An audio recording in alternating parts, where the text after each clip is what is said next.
Hello students, अब हम देखते हैं exercise 9.3 question number 23 sequence and series. इसमें हमें गिवन है if the first and nth term of GP are a and b. हमारे पास गिवन है फर्स्ट टर्म है ए और जो nth टर्म है वो है b. And if p is the product of n terms, और जो हमारे पास p है, p हमें गिवन है product of n terms. Product of n terms mean first term, second term, third term, ऐसे n टर्म्स का प्रोडक्ट, मतलब इन सब का मल्टीप्लाई। p की वैल्यू ये है। अब हमें प्रूफ करना है, then prove that p square equal to a b raise to power n। हमें ये प्रूफ करना है। अब हम क्वेश्चन को कैसे स्टार्ट करेंगे, ये हमारे पास a1 इक्वल टू ए दिया है, इसका तो हम कुछ कर नहीं सकते। इसका ज़्यादा से ज़्यादा क्या कर सकते हैं, an को हम लिख सकते हैं a r n-1 equal to b, इतना हो सकता है। और अब यहाँ आते हैं, p को तो हम कुछ कर नहीं सकते, इनको हम लिख सकते हैं ऐसे। a1 को हम लिख सकते हैं a, a2 को हम लिख सकते हैं ए आर, a3 को लिख सकते हैं ए आर स्क्वायर। ऐसे ही हमारे पास an को लिख सकते हैं A R power n-1। p की वैल्यू ये है। अब हमें क्या प्रूफ करना है, हमें प्रूफ करना था p square equal to a p power n।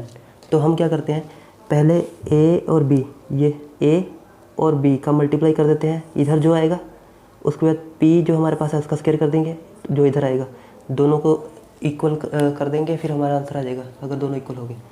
तो पहले हम राइट हैंड साइड से करते हैं। तो राइट हैंड साइड पे हमें क्या दिया हुआ है, राइट हैंड साइड पे हमें दिया है a b raise to power n। अब हमारे पास a की वैल्यू क्या है, a हमारे पास है a,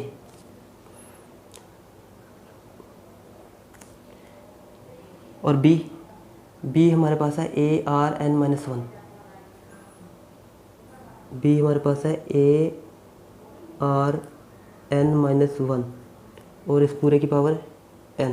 ये हो गया। अगर इसको थोड़ा सा सिंप्लीफाई करें तो ये हमारे पास आ जाएगा a raise to power n और a पावर n r की पावर n-1 तो पहले से थी और n भी आ गया इसके साथ। ऐसे होता है ना, a रेज़ टू पावर अगर m है और ऊपर पावर n, तो हम इसको लिख सकते हैं a raise to power m into n। तो यहाँ से हो गया a 2n base same power add 2n, और यहाँ से इसको हम ऐसे ही रहने देते हैं n-1 इंटू n। तो ये तो हमारे पास होगी राइट हैंड साइड। अब हम देखते हैं left hand side.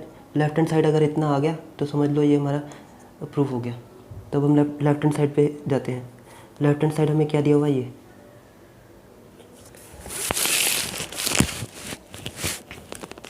Right hand side पे p की वैल्यू हमारे पास क्या थी, a into A R square into dash dash dash A R n-1। ये हमें गिवन है। तो पहले p फाइंड कर लेते हैं, बाद में p स्क्वायर देख लेंगे। अब हमारे पास यहाँ पे n कितने टाइम्स है, 1 2 3 4 5 6, ऐसे n यहाँ पे n टाइम्स है। तो हम यहाँ पे लिख सकते हैं a raise to power n। a raise to power n क्यों लिखा हमने, जैसे मान लो अगर हमारे पास होता है 2 रेज़ टू पावर 3, तो इसको हम क्या करते हैं, इसको ऐसे नहीं करते 2 इंटू 2 इंटू 2 3 टाइम्स। तो ये 3 टाइम्स है तो 2 रेज़ टू पावर 3।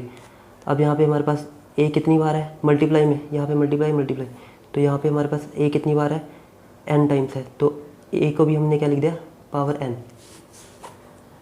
अगर ये प्लस में होता तो प्लस में ऐसा नहीं होता, प्लस में अगर होता तो जैसे मान लो 2 + 2 + 2, तो इसको हम क्या लिखते हैं 2 इंटू 3। मतलब अगर 2n टाइम्स होता तो हम क्या लिखते हैं 2 इंटू n। लेकिन यहाँ पे मल्टीप्लाई में है तो यहाँ पे 2 की पावर 3 आएगा, मतलब a की पावर n आएगा। a n टाइम्स है, मल्टीप्लाई में है a की पावर n। और यहाँ पे r, अब r देखते हैं कितनी बार है। r यहाँ पे है 1 into r square into r cube, ऐसे मतलब वैल्यू चलती जा रही है अप टू r n-1। तो अब यहाँ पे हमारे पास बेस सेम सबकी, तो पावर क्या कर देंगे add, base same power add, तो फिर a raise to power n रहेगा और r की power 1 plus 2 plus 3 plus dash dash dash up to n-1।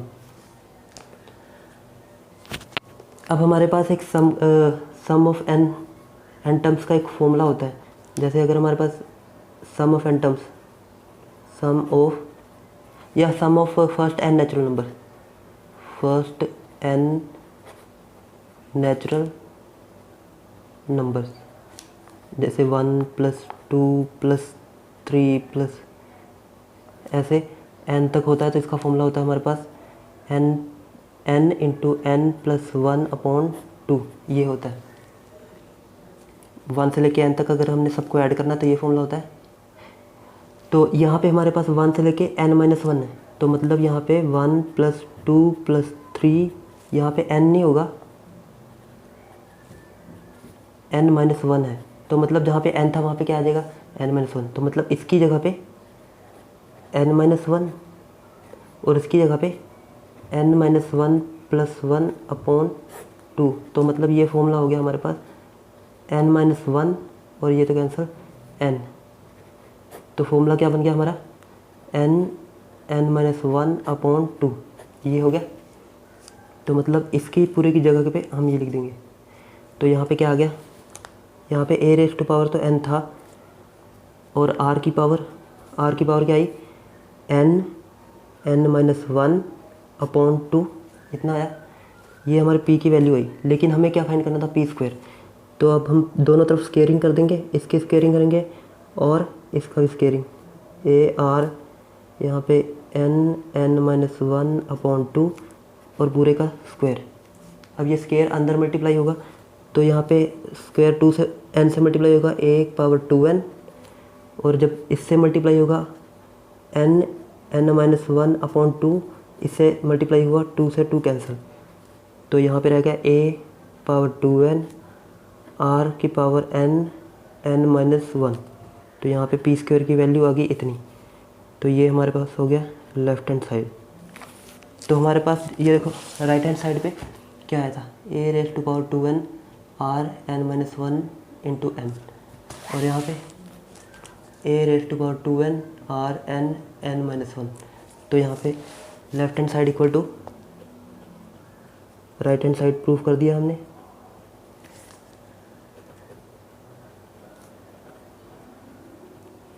Hence proved p² equal to ab⁴n। तो आई होप आपको ये क्वेश्चन क्लियर हो गया होगा। अगर आपको कहीं पे भी डाउट हो तो आप कमेंट करके पूछ सकते हैं। Thanks for watching.